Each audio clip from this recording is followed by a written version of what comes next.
What's up, guys? We are standing in front of the Rossmonster HAVN. This is a B+ van. This is the next level up from the traditional, Sprinter vans, Class B RVs that you usually see. And it is a step up in price as well, but you get significantly more value out of this, which is what we're going to be exploring here today. I want to introduce to you Luke. He's the CEO of Rossmonster. What's up, Luke? How's it going? Can you show us around this incredible rig that you guys built? Yeah, we're standing in front of the HAVN. As Sammy said, this is really going to be everything we like about the Sprinter van, but just more of it. We get a little bit wider, we get a little bit taller, we get a little bit boxier, so that the interior space, which we'll see when we step inside, just lives and feels bigger. Before we step inside though, some of the highlights on the exterior, similar to the rest of our lineup, this is going to be on the Sprinter 3500 XD chassis. We do the super single conversion. We've got Van Compass suspension. This is going to be an incredibly comfortable and capable vehicle going down the road. And then for sure the highlight on this vehicle is all the storage. So we've got these aluminum undercarriage boxes. We can open some of these up. Yeah, these are massive. There's about 4 of them here on the outside. Yeah, so huge storage. You can look at big storage here. This is really just the cherry on top. Yeah. There's lots of storage inside. We're going to explore some of that, but where you would typically put an owl box on the back of your cargo Sprinter van, this is going to be all that storage and more. Absolutely.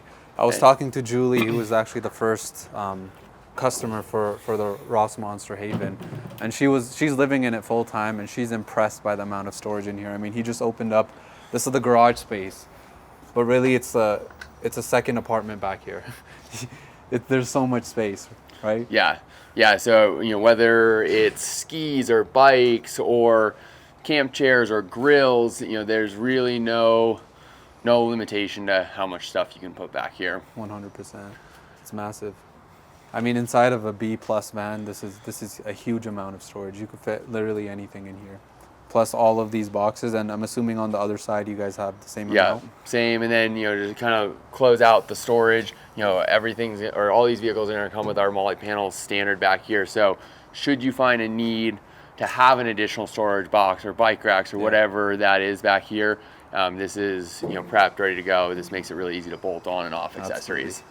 I love this garage space though. It's massive. It passes through all the way, so you could open it up from that other side as well. You could literally fit anything in here. Yeah. I mean, it's really a second bedroom. They just call it a garage space. Cool. Well, let's step inside. So walking in here, it's way more spacious than a traditional Sprinter van, cargo van, Ford Transit, whatever you want to call it. There's a lot more width to it. There's more height to it, I'm noticing. Talk to us, what are the dimensions on this and how does that affect driving, parking, etc.? Yeah, so the boxiness is us feeling the space at the top, the same width throughout. You're about 9 inches wider than a traditional Sprinter van, so that's me and you, we could pass by each other in this alleyway. Yeah. That's uncommon in a lot of Sprinter van layouts. And then we are about 6 inches taller than a traditional Sprinter cargo van, and about 1.5 feet longer than the 170, so we're essentially 170 extended length. Okay, awesome. Cool. So I mean, it's not that much more massive than a traditional Sprinter van, but you do get a lot more real estate for that. Yeah. I mean, I'm just looking around. There's storage everywhere. Why don't you show us around? Yeah. So you're gonna have your sink here. This has our folding faucet. You've got your cutting board insert, so you reclaim this space really nicely. Similar to other vehicles in the lineup, you've got your 3-in-1 convection air fryer microwave, your 2-burner induction cooktop, just tons of storage and drawers, big door bank all the way down, storage underneath, upper cabinets all the way around, including an upper cabinet behind Brent there over the cab. So that's gonna be really nice for some of your longer term second set of bedding, that sort of thing. And then definitely some of the highlights exist here on the driver's side of the vehicle. We've got our biggest shower of any of our vehicles here. So this is going to feature a sink inside, which is something that's hard to accomplish in anything that's smaller than this. You got your toilet, full wet bath, similar to what we were talking about in the last vehicle. This is going to be compatible with our recirculating shower.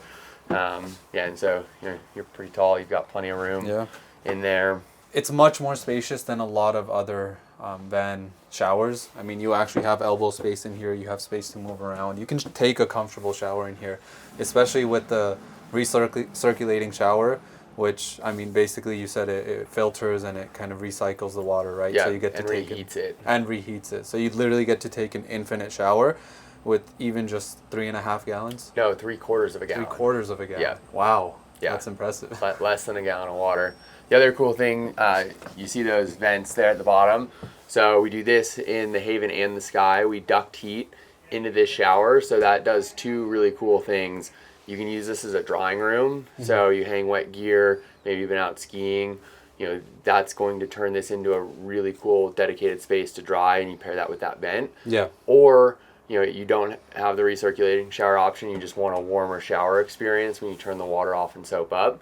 You can blast that and create, you know, kind of a mini sauna experience and have a more comfortable shower. Yeah, so this bench seat's really cool. It swivels 90 degrees, so this is obviously side facing here. Yeah. So this is going to be cool, you know, if you're not carrying passengers or you just want to use this as an additional living area. Those front seats do swivel.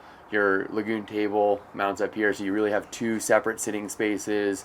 Say, you know, you and your partner both work remotely. You know, this is going to be an awesome setup for that. This then swivels 90 degrees and is forward facing. So you've got your 3-point seat belts forward facing going down the road. That's awesome. And then it will fold out and convert into a small bed as well. So you can, you know, essentially get another sleeping spot. Awesome. That's incredible. And then in terms of like sleeping, you could obviously get a sleeping spot here. We're going to show you the bed at the back is really cool. You guys are going to love that.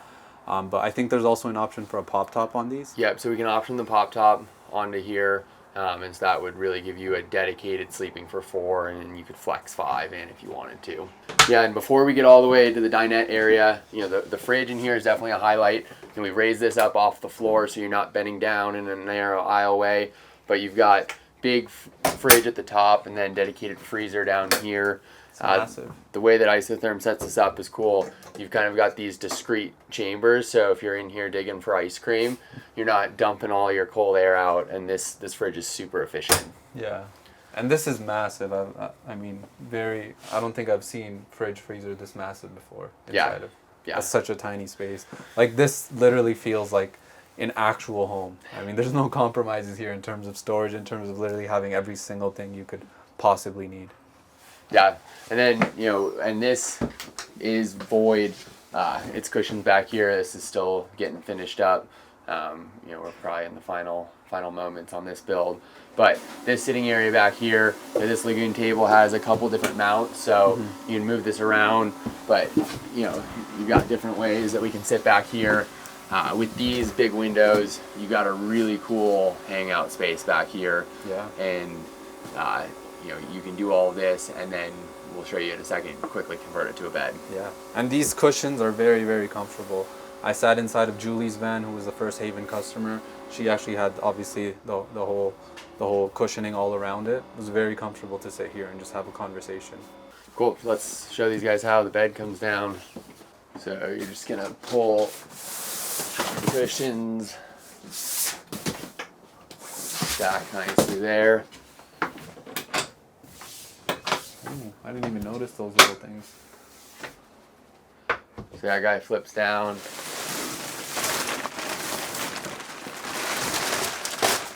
Your mattress folds out. That's incredible. And so something that we do that's pretty cool is if you look at the way we hinge this mattress, you see there's actually thickness at the top. So when you're sleeping on this, there's no way You're not going to feel the fold. to feel the hinge, and this mattress is truly comfortable. Yeah, it looks like it. And then it folds up, and you can have your bedding stay on it while it folds into that cabinet. No, it does. It looks very, very comfortable. And what I love about this is, I mean, you guys got an entire shelf back there. You could leave stuff up in there when you fold it up, right? Yeah, so you've got charging in your reading lights. You've got those dedicated lights at the bed zone. You know, when this folds down, you do get the third window back here. So this area between the 3 windows and the skylight feels really airy and open. Yeah. And can someone climb up out of the skylight? Yeah, so you can use this as an exit hatch. There is 880 watts of solar on the roof of this. Wow. And it's all walkable. That's massive. What about water? Is that a concern? Would it freeze, or is that heated too? Yeah, so the water tanks are the freshwater tanks are interior to the vehicle, so within our conditioned envelope, Nice. True four season across our whole vehicle lineup. One thing I forgot to touch on, you mentioned it in the beginning, is the super single conversion. Could you tell us what that means and why? Yeah, so the 3500 Sprinter comes as a dual rear wheel, so essentially 2 wheels in the front and 4 wheels in the back.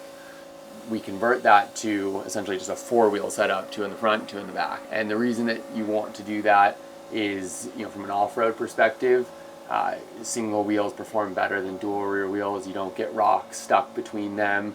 If you want to air down, you can air down without your sidewalls touching. Yeah. And then just from general, maintenance, we're all very used to, rotating tires on a 4-wheel vehicle. That sort of thing makes ownership more simple. Absolutely.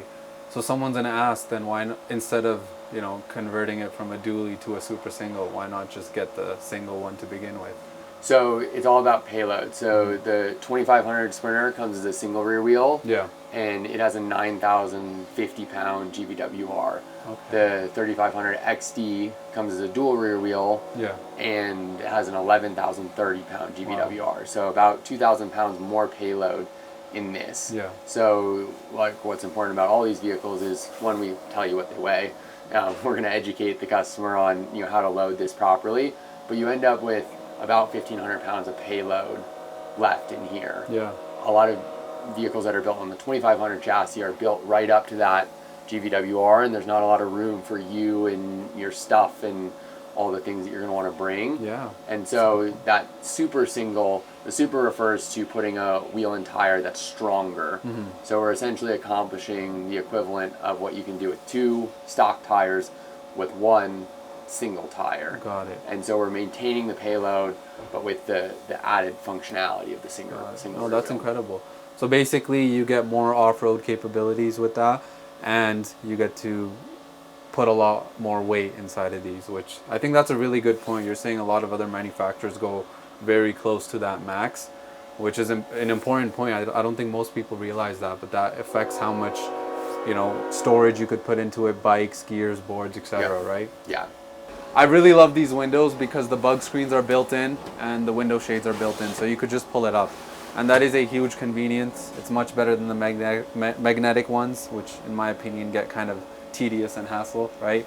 And then it's also an awning style window, so it opens kind of like that, which I guess you can keep it open during the rain as well, right? Yeah. Obviously, you guys take a cutaway chassis, which we checked out inside of the factory tour, so if you haven't seen that, link in the description. You guys take a cutaway chassis and then you put this box on top of it, right? What is this box made out of?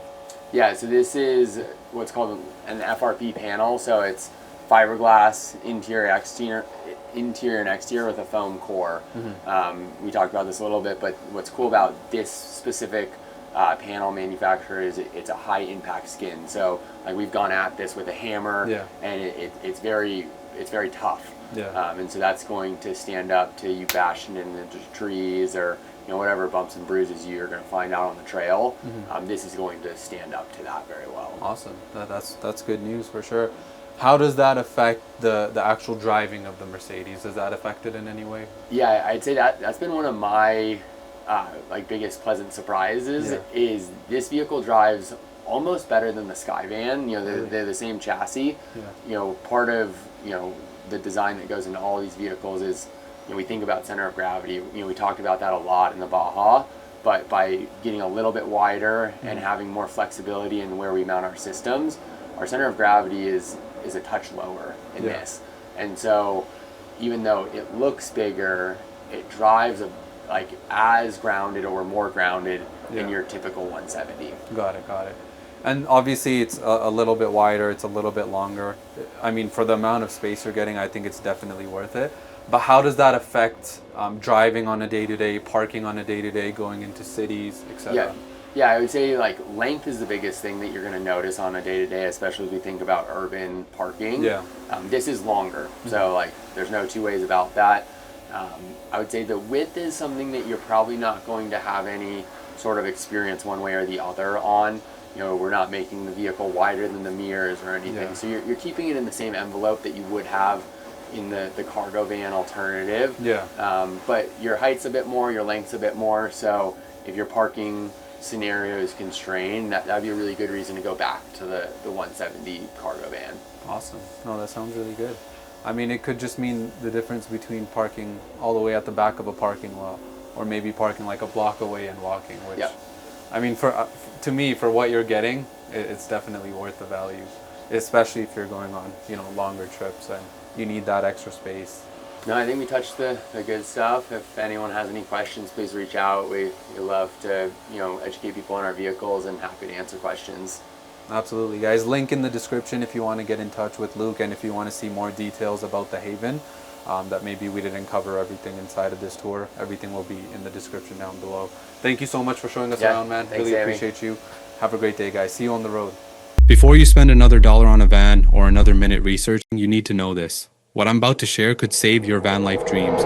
There's just one hidden truth that decides if you'll get your dream van or one that'll leave you stuck in service centers instead of national parks. But most people miss it completely, like Kristen, who thought that spending more money would mean better quality and experience. You'd think that you get what you pay for, right? Not always. Her new $190,000 van from a professional builder had things falling apart right after pickup. So many problems with the build that she ended up selling it, completely ruining her summer trip. Melissa and David thought doing more research would help them find the best quality van manufacturer and dealership. But even after spending 2,000 hours researching, their electrical system started smoking, ruining their first trip. Because here's the secret most don't know. Out of the 550 plus van builders and manufacturers in America, only 65 are certified. But when you know this secret and choose a certified builder, you get what you've worked hard for. The freedom to explore America's most beautiful places whenever you want, without unnecessary stress or breakdown stealing your precious adventure time. At the Dream Van Workshop, I'm covering exactly how to find these certified builders, plus revealing my step-by-step Dream Van plan and Vanalizer tool that matches you with your perfect van. Click the button below to claim your free ticket so you can avoid the costly van buying mistakes that so many make.